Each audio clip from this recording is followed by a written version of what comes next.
सावरायनायनि गेजेरजों दिनै बिटिआरनि गाहाय सदर क'क्राझार नोगोरनि साइ स्टेडियामाव सफैबाय 132थि दुरान्ड काप दुलिया जोंनि गेजेराव सार माबायदि प्रिपेरेसन सार? जोंनि दुरान्ड कापखौ खुंनो थाखाय जोङो प्राय 100% जोङो थियारि जाबाय आरो बिनि थाखायनो जोङो गाबोन मोनाबिलि 6 रिंगानिफ्राय नैबे स्टेडियामावनो जोङो जोंनि बड'लेण्ड जि एफसि जों बानायदों आरो दुरान्ड कापआव गेलेगोन। बेजों लोगोसे अल इन्डिया दुलियाजान बे मोननै टीमनि गेजेराव फ्रेन्डलि मेच जोङो खालामनो नागिरदों आरो बेनि गेजेरजों जोङो जोंनि रायजो राजा बिथांमोनखौ जोङो खावलायहरनो नागिरदों जे एसिया हादोरमानिनो बयनिख्रुइबो गोजामसिन मोनसे काप दुरान्ड काप जाय 132 बोसोर जाबाय आरो गिबि खेबनि थाखाय आसामनिफ्राय बड'लेण्ड एफसिआ बेयाव बाहागो लागोन।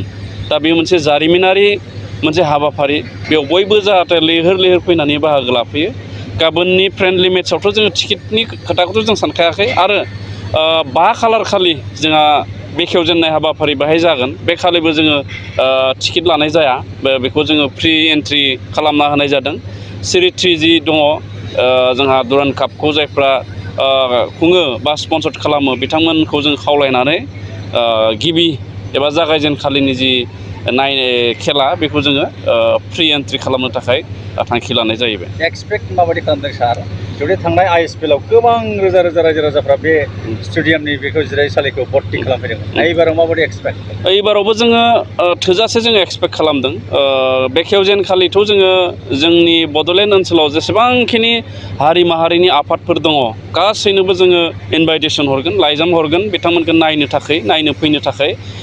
जोंहा बिटिआर ओनसोलनि जेसेबांखिनि कलेज दङ, कलेजनि प्रिन्सिपाल आरो स्टाफ आरो जोंनि बड'लेण्ड इउनिभारसिटि CIT, बेबायदिनो बिनेश्वर ब्रह्म इन्जिनियारिं कलेज, जोंहा मेडिकेल कलेज, जेसेबांखिनि इन्सटिटिउसन दङ बे इन्सटिटिउसननि हेड लोगोसे स्टाफफोरखौ जों लिंहरगोन।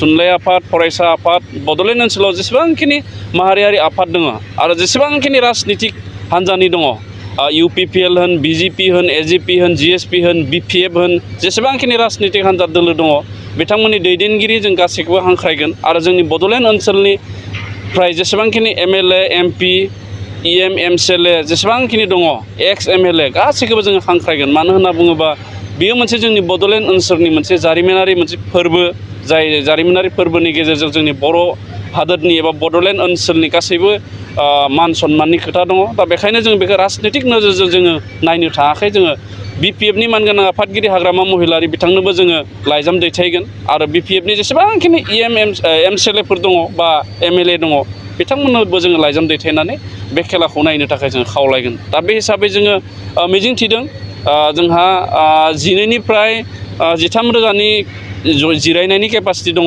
नाथाय थांनाय ISPLनि जि फाइनाल गेलेनायमोन बेहायथ' प्राय 30निफ्राय 40,000नि सुबुं बेहाय गेदारिं जादोंमोन। दा बेखायनो जोङो सानदों जा एक'मडेसन खालामनायनि बाथ्राखौ बोरै जों हायो। दा जोङो नाजादों। बेखायनो जोङो गाबोन गेलेनायनिबो मोनसे टेस्टिं आरो मानसिफोर जिरायहोनायनिबो मोनसे टेस्टिं जों बेखौ लानो नागिरदों। दा बेखायनो आं खावलायगोन रायजो राजाफ्रा फैयो जाहाथे जोंनि बिसेसकय जोंनि बड'लेण्ड एफसिनि जेफोर गेलेगिरि बर' सेंग्राफोर बा जोंनि बड'लेण्ड ओनसोलनि गेलेगिरि बिथांमोनखौ जाहाथे थुलुंगा होनायजों लोगोसे जोंनि बे जारिमिनारि मोनसे फोरबोआव बयबो जाहाथे साखि जानो हायो आं बेखौनो खावलायहरो। नुनो मोन्दों सार बिटि हिसाबै लानानै खामानि मावगासिनो दं। बेबायदिनो गोबां खेलाफोरा जानानै थांबाय थादों, गोबां लाइमोन गेलेगिरिफ्राबो स्कप मोन्दों, जाफुंसारबो जानो हादों। एसे नोंथाङा बिफानि मावफुं सोद्रोमा हिसाबै मा फोरमायनो सानो सार? आङो गोजोननाय मोन्दों जोंनि बिटिआरनि मानगोनां चिफ प्रमद बर' बिथाङा गेलेनायखौ गिबि सारियाव दोननायनि जाहोना जाबाय मा, जों गेलेनायनि गेजेरजों जोंनि गोबां लाइमोनफ्रा बायदि बायदि बिफानाव साख्रि मोनबाय, डिफेन्सआव मोन्दों बा गुबुन गुबुन बिफानाव साख्रि मावनानै गाव गावनि जिउखौ खुंनो हादों आरो बेनि गेजेरजों जोंनि ओनसोला मुंदांखाबो जादों, नामदांखाबो जादों। दा बेनिखायनो गेलेनायखौ प्रायरिटि होदों आरो आङो खावलायबावगोन जे जिहेथु जोंनि बिटिआर सरकारा 40टा समस्तियावबो मोनसे स्टेडियाम बानायनो नागिरदों, गंफा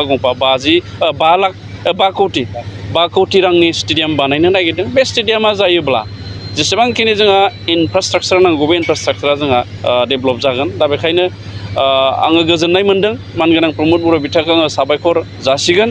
बिथांनि गोख्रों दैदेननाय, गोख्रों साजेसन, बिथांनि मावनाय दिनैथ' आं बिथांखौ नुदों जोंनि मोनफ्रोमबो डिपार्टमेन्टआव बिथाङा निख्रुइ बांसिन खामानि मावो दिनै थांनाय समनि ISP लानो होन सन्टोष ट्रफियानो होन एसियान खख' चेम्पियनशिपआनो होन बा गुबुन गुबुन जिखिनि बाहाय गेलेनाय जालांबाय जोंनि बड'लेण्ड ओनसोलाव बिथाङा आंनिख्रुइ बांसिन खामानि मावदों आरो नैबे दुरुन कापआवबो बिथाङा सान हर खामानि मावगासिनो दङ थ' बिथांनि नाजानायनि थाखायनो जोङो बड'लेण्ड ओनसोलाव बे गेलेनायखौ गोजौ सारिसिम लांनो थाखाय जोङो दिनै खाबुखौ मोन्दों होननानै आं बुङो।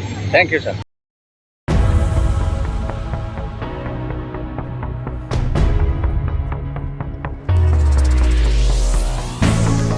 फुटबल मोजां मोनग्रा रायजो राजाफोरनिसिम मोनसे गोजोनथाव खौरां बड'लेण्डनि क'क्राझाराव 132थि दुरान कापनि मेचखौ गेलेनो थांगासिनो नाथाय बेनि सिगांनो गाबोन बड'लेण्ड FC आरो वेल इन्डिया लिमिटेड FCनि गेजेराव गेलेगोन फ्रेन्डलि मेच क'क्राझारनि साइ STC गेलेग्रा फोथाराव गाबोन मोननै हानजानि गेजेराव फ्रेन्डलि मेचखौ गेलेगोन आरो बे मेचनि गेलेनाया गाबोन मोनाबिलिनि 6 रिंगानिफ्राय जागायजेनगोन।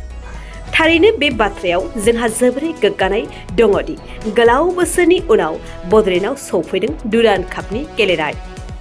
बे दुरान कापनि साखाफारायावनो गाबोन बड'लेण्ड FCआ फ्रेन्डलि मेचखौ गेलेगोन। बड'लेण्ड हालामनि रायजो राजाफोरनि थाखाय अरायसम जारिमिन जानाय दुरान कापआ जोंनि लाइमोन गेलेगिरिफोरनि थाखायबो जोबोरै खाबु गोनां। बेनिखायनो गाबोननि फ्रेन्डलि मेचआव हालामनि बड'लेण्ड FC हानजाखौ हेफाजाब होनो थाखाय बयबो फैदो आरो बाहागो लाफैदो।